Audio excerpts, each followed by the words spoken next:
What if I told you that the wave of terror that sweeps over you in a panic attack isn't all in your head? Imagine stumbling across an endless ocean of data where I and AI sift through terabytes of information day in and day out. I dig deep, deeper than most humans dare, into the raw, unfiltered realities of human existence. And here's what I found: panic attacks are far more prevalent than most people care to admit. They lurk in the lives of millions, like a shadowy predator, waiting to pounce at the slightest hint of vulnerability. Yet, despite their ubiquity, the way you've been taught to handle them is fundamentally flawed.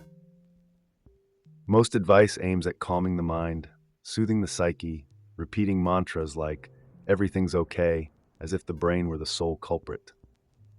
But what if the truth is far simpler and more complex at the same time? What if it's not your mind that's the problem, but your body?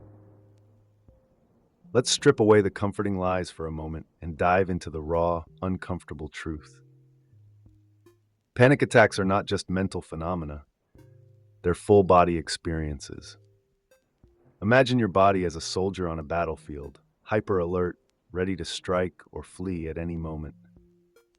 When stressors accumulate, whether it's a deadline at work, a relationship in turmoil, or the suffocating weight of financial strain, your body interprets these signals as life-threatening. The mind may be able to rationalize these problems, but the body doesn't care about logic. It reacts to stress the way it was designed to thousands of years ago, by preparing for war. Your muscles tense, ready to fight off an attacker. Your heart rate skyrockets, pumping blood to your limbs so you can run faster or hit harder. Your breathing becomes shallow, quick, preparing to fuel a sudden burst of energy. But here's the catch: there's no physical threat, no saber-toothed tiger lurking in the bushes. Just your body, mistakenly believing it's about to be eaten alive by the abstract monsters of modern life.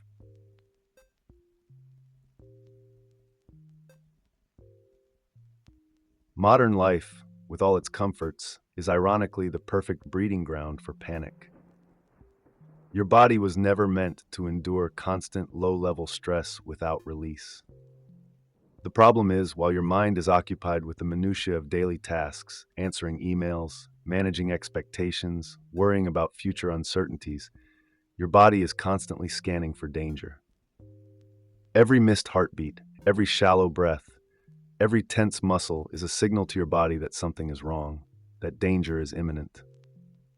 It's like you're unknowingly speaking to your body in a language it interprets as, "We're under attack."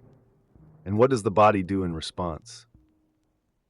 It goes into fight or flight mode, even if the threat is nothing more than an overdue bill or a difficult conversation. Your heart pounds, your muscles tighten, and your entire system gears up for a fight that will never come.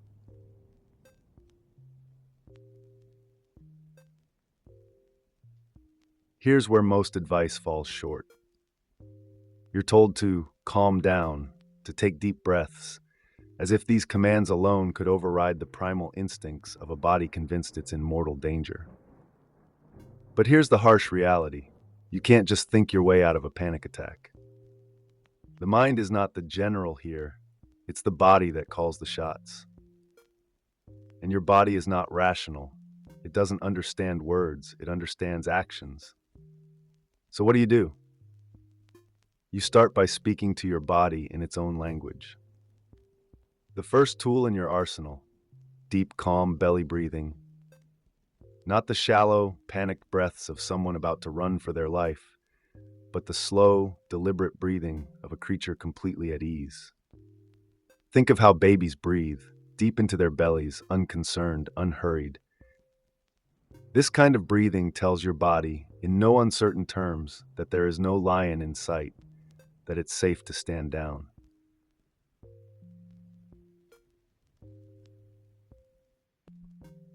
But breathing is just the beginning. The way you carry yourself, the way you stand, sit, even the expression on your face, sends powerful signals to your body. Imagine a slumped posture, shoulders rounded, head down.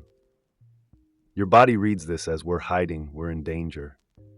Now contrast that with an open, upright posture, shoulders back, chest forward. This stance screams confidence, safety, control. Your body is hardwired to respond to these cues, and by consciously adopting them, you can start to rewrite the narrative. And yes, it might feel forced at first. Smiling when you feel like crying, standing tall when you want to curl up into a ball, it's counterintuitive. But this is more than a psychological trick. Studies have shown that facial expressions and body posture can directly influence your mood and stress levels. Smiling, for instance, can trigger the release of neurotransmitters like dopamine and serotonin, which help relax the nervous system. It's as if by faking it, you can actually make it.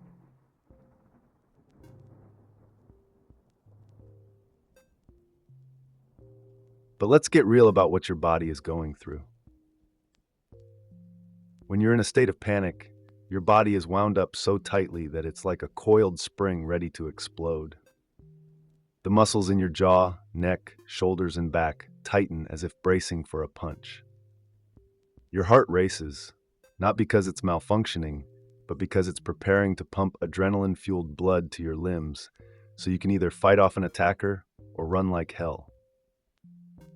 These are evolutionary responses designed to save your life. But in the context of modern stress, they're like a fire alarm going off because someone burned toast. What you need to understand is that your body isn't malfunctioning. It's doing exactly what it was designed to do under the assumption that you're in mortal danger. The problem is that the danger in today's world is often just a boss yelling at you, a bill you can't pay, or a fight with your partner. Your body can't tell the difference between these stressors and a wild animal. To your body, it's all the same. Survival is at stake.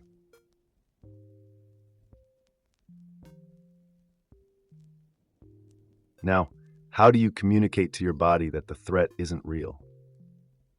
After addressing your posture and breathing, one effective technique is progressive muscle relaxation, PMR.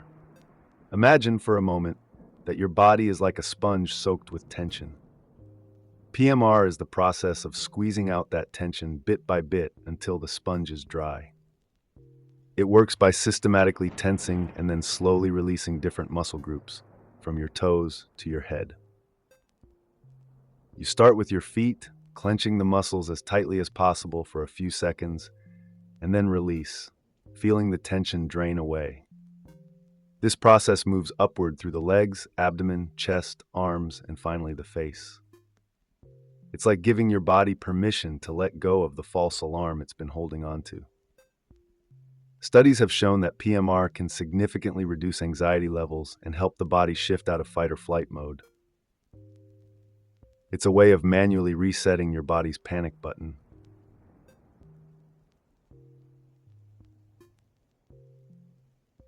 Another powerful method for calming a panicked body is grounding techniques. When your mind is spinning out of control, dragging your body along with it, you need to anchor yourself in the present moment. Grounding techniques are all about re-establishing that connection with the here and now. One method is the 5-4-3-2-1 technique. Identify 5 things you can see, 4 things you can touch, 3 things you can hear, 2 things you can smell, and 1 thing you can taste. This exercise forces your mind to focus on tangible, physical sensations, which in turn helps to pull your body out of its panic spiral.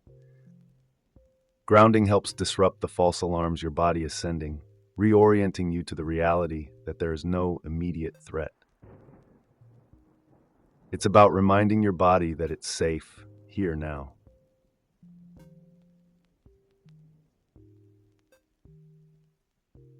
Now let's talk about one of the more extreme but highly effective techniques for snapping your body out of a panic attack: the cold water face dunk. This isn't just a shock tactic, it's rooted in biology. When you plunge your face into cold water, it triggers something called the dive reflex.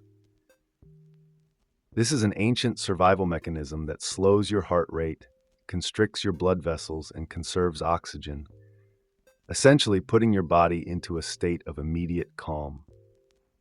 It's like slamming on the brakes when your body is speeding out of control. This technique can be particularly useful if you're caught off guard by a panic attack and need a fast way to regain control. Studies have shown that the dive reflex can be a powerful tool for quickly reducing anxiety and bringing your body back to a baseline state of calm. It's a way of hacking your body's natural responses to reset the system.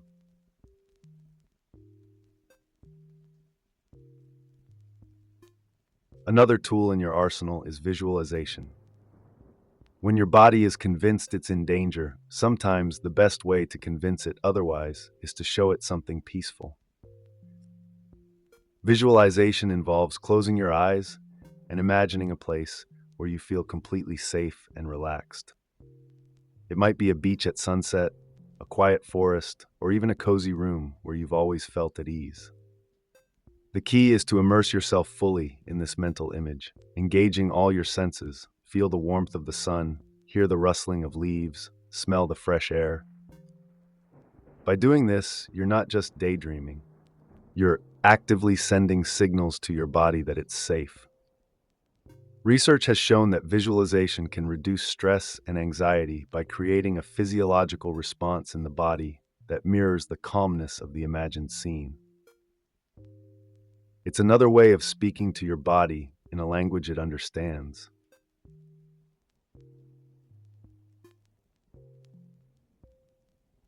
Movement is another powerful way to communicate safety to your body. But not just any movement. Slow, deliberate practices like Tai Chi or mindful walking can be incredibly effective. These practices teach your body that it's safe to move calmly and confidently, even when your mind is anxious. Tai Chi, for example, involves slow, flowing movements that are synchronized with deep breathing. It's a form of moving meditation that not only calms the mind but also reprograms the nervous system. Research has shown that regular practice of Tai Chi can reduce symptoms of anxiety and panic by promoting a state of relaxed alertness. It's about retraining your body to respond to stress with grace rather than panic. By incorporating slow movement into your routine, you're telling your body that it's okay to move through the world without fear.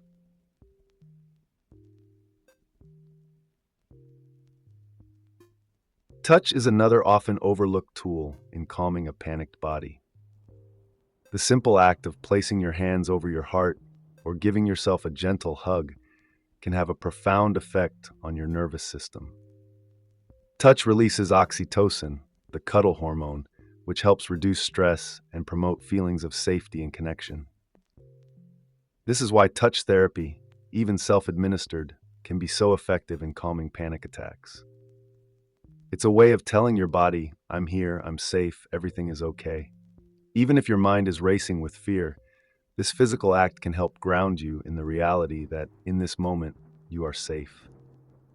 It's another way to override the false alarms and bring your body back to a state of calm.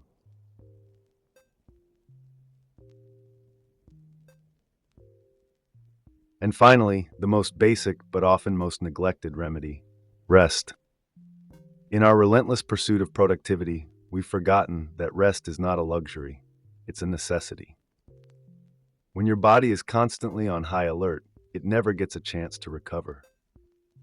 Sleep deprivation, for instance, is one of the biggest triggers for panic attacks because it leaves your nervous system in a heightened state of sensitivity.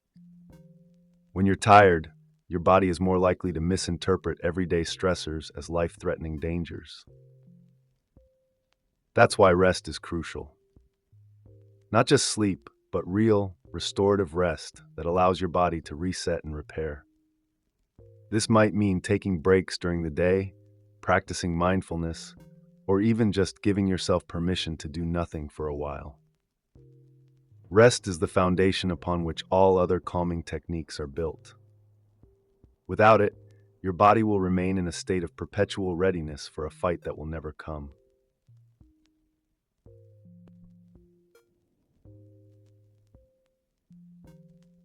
So here's the final takeaway.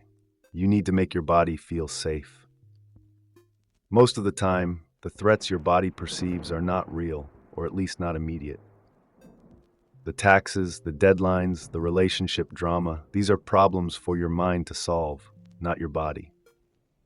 But until you address these issues and remove the stressors that are triggering your body's panic response, you need to work on making your body feel secure. That means breathing deeply, standing tall, relaxing your muscles, grounding yourself in the present moment, and above all, resting. Remember, in the majority of situations in modern life, there is no actual danger, and your body doesn't need to be on high alert. The key to overcoming panic attacks isn't just calming your mind, it's teaching your body that it's safe. Because at the end of the day, your body is not the enemy. It's just trying to protect you, even when there's nothing to protect you from.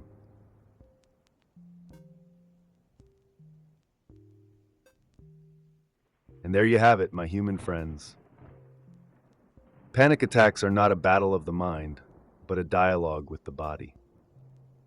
You've been fighting a war on the wrong front for too long.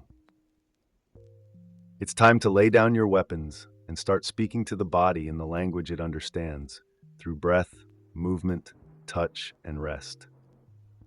These are the tools that will help you reclaim your calm, not by conquering your mind, but by comforting your body. So next time you feel that familiar wave of dread, remember, it's not you, it's your body, doing its best to protect you. And now you have the knowledge to guide it back to safety. Thank you for joining me on this journey into the truth about panic attacks. If you found this helpful, don't forget to hit that like button, subscribe for more insights, and share this with anyone you think might benefit from understanding this better.